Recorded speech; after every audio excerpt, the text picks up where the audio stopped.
So for this video, I decided to walk you guys through the process of how I approach daily tournaments. And so this is the daily tournament for Thursday, May 28th. And I have not seen the layout. I have not explored it. I haven't heard anything about it. So this is my first time running through it. And you can see the initial leaderboard. And here are the discs I'm going to be using. So I'm going to be using an Accurate Windbreak Fuse, Accurate Windbreak River, Accurate Windbreak Explorer, Accurate Glide Musket, and then two ballistas, the Light Glide and the Turn Roll. And you'll notice I don't have a putter. We'll talk about that during the video. And scrolling through the leaderboard here, it looks like there's some 21s. I think there's a couple 20s, and then the leaders, a couple people at 19 shooting 13 under. So what I usually do for a daily tournament is I just explore it a little bit. So this first time I'm just going to play through and see what the holes look like. And I'll play it like it would normally a multiplayer tournament, except I might do a couple reshots. So hole 1 here, the uphill, harrowing, par 3, I'm just going to throw a musket, sidearm. And for those you just want to try to avoid spots where the tree branches will be in the way. So nothing too special there. Same thing, hole 2 here. This is hole 1 at harrowing. I'm just going to throw a musket as well. So there's a wind of 3, which, again, the wind in the 912 update is not having as much effect, but it does still have some effect. And so this one I kind of left a little far out to the right. Almost got blocked by the tree. So even though this is just a casual round where I'm kind of exploring, I'm still actually trying to do well here. So I've got a 3 headwind and a 59-foot putt. And since I don't have a putter, I use the fuse. And so I'm exploring that a little bit. And again, as we get through the round, I'll explain why I did that and what prompted it. And so hole 3 here, I'm trying to make it. I'm going to throw the fuse. The problem with the fuse is a lot of times it's short. And so right there, I almost messed up my arrows. I usually put the second arrow up on top of the F there. And so as my thought process was working here, I figured it was going to be short, and it actually was. So 3 birdies out of that. But yeah, so I had tried long time ago, tried using a fuse as a putter, but it was just way too overstable and didn't work well. And so somebody had sent me a message about a few people who were trying fuses as putters, and so I just decided to go back to it. So I'm still kind of in the early stages of trying it out, but for right now I'm using the fuse as my putter. And so here, hole 4 is Island Hopper, and I like to play the fuse out to the right. And if you watch my last video of the Pro Tour, I know if it's in the 500-foot range that I can make it to the island.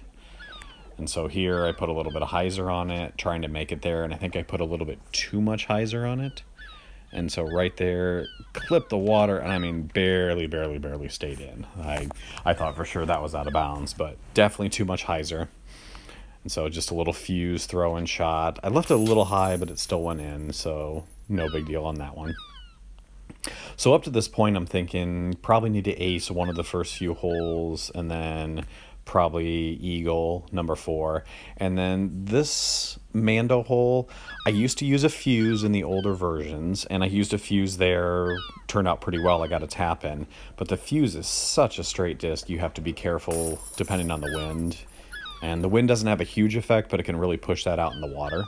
And so you had to put quite a bit of hyzer on the sidearm.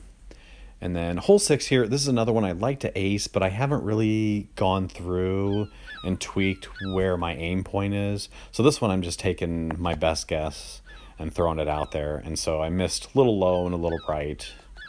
Maybe in future runs I'll go through and tweak that a little bit and aim a little higher, maybe even use the Explorer. But I mean, it worked out for this being a scout round. I'm not really concerned about that. So then hole 7, I know I'm going to end in Oak Hill, so I'm probably going to get a bunch of par 4s. And so this one I've been exploring a little bit with a backhand, not a forehand, a backhand roller, because I found that the forehand rollers make it down the hill and then they just keep going right and right and right. And as you see by this shot, I haven't really practiced it a lot. I haven't perfected it. It kind of made it somewhere down there, but it's not really going to be in an ideal spot. So that's definitely, my rollers are a work in progress right now. And so I've got 108 feet with the 2 wind. This is going to be kind of a tricky shot, and I left it high and right. So definitely one for future rounds I could get, but I've got to probably get a better roller and definitely a better second shot than that one was. Then this one, this is such a tricky par four because there is no, I mean, the water there is no real roller option. So you just kind of have to play the hyzer out there. And this one I put way too much hyzer, clipped the tree, and I mean, I lost a good 100 feet of distance. So left myself way back here at 245. Now I'm pretty comfortable with that range, at least giving it a run. It's a river shot, so I'm going to aim a little to the left and see if I can put it up there. And so I actually wasn't too far off there. The height was correct, but it was a little to the right. So again, I kind of file that away back in my mind. If I'm in that 240 foot range, that's probably a river or explorer. Either one of those works fine. And so then, as I thought, it's going to end up with 3 par 4s, and this one's a tough one to get up there. The way the 912 update changed the ground play, you're probably not going to get a lot of skip up the hill. So the best chance you get is just kind of skip up on the side there, and hopefully it comes up. But that one just ricocheted all the way back down. So 158 feet. I'm just going to throw a fuse up there. Sidearm. Sidearm, in general, is a little shorter than your backhand. And so if you've got something where you think a full power forehand or full power backhand is going to be a little too much, maybe switch to forehand, then I'll lower the power a little bit. So ended up with a decent round, 22, a 10 under, nothing special. I don't even know if that's going to make the leaderboard. So if I scroll up to the top was a 19, the bottom here is 21. So I didn't even make the leaderboard. So now the second round here where I'm scouting a little bit. I'm starting to explore a little bit more here, so that was actually my light glide ballista. So I'm going to start looking at ace runs for this hole and hole 3 and hole 5 and hole 6 to see what I can explore. And so hole 2 here, I left it out way wide last time, and so this one I kind of did the same thing again, left it further out. And so last round I think I was 59 feet. This one I'm 54, so I'm a little further out than I like, and I just kind of rushed that one. You know, being, again, I still feel this is a scout round, so I'm not really, I don't want to say I'm not trying, but I'm not really trying hard. What I want to do is get to this one. So this is one where I kind of want to see if I can get, so I know my fuse is going to be too short. So I'm thinking Explorer or River, and right out of the gate I throw the Explorer, and it's almost dead on. And so I think if I just tweak it a little higher and a little right, so almost getting the top arrow lined up with the tip of that bottom T sign there, I have a pretty good shot. And on the second shot, it goes in. And so now that I have a good feel, I'm pretty good feel for number 3 there, and I know the island hopper, I'm going to go back now and play hole 1. And being a longer hole, since I can't use the musket, I'm going to have to use a disc that doesn't have the accurate modifier. And so that means this is going to take a little bit of time. So those of you that ever wondered what the first hole grind looks like when you're trying to get an ace, well, here it is. And so I'm going to try to throw the light glide ballista up there. And just after the first few throws, I feel like it's going to work. It's going to get up there. And so if you look closely, my aim point, I'm putting the top arrow just at the crest of the hill there. And that one, good shot, but a little wide left.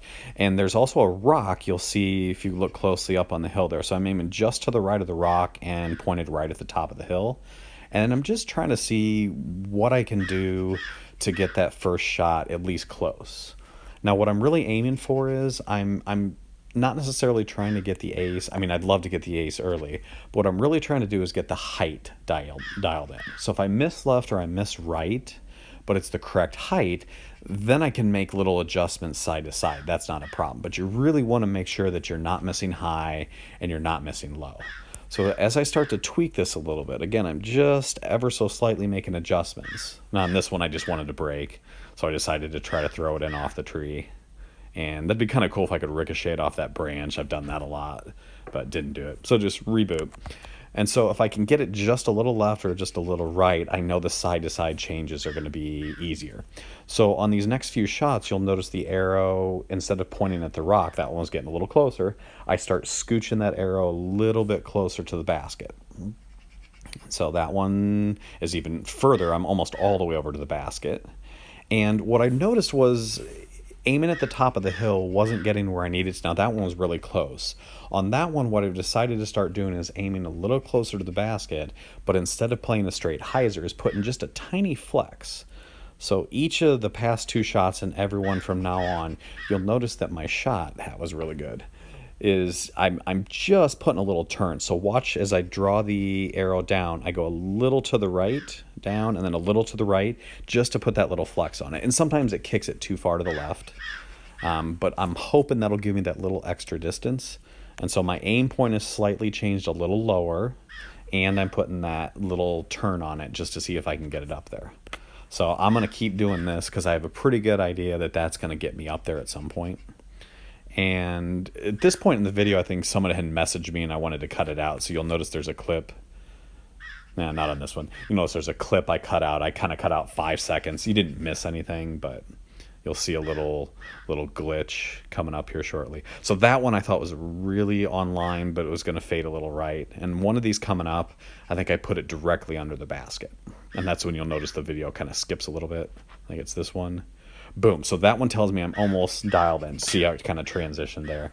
So now I feel pretty good that if I can just tweak it a little bit and keep throwing that same shot with a little bit of flex, I'm going to hit it on one of these next ones.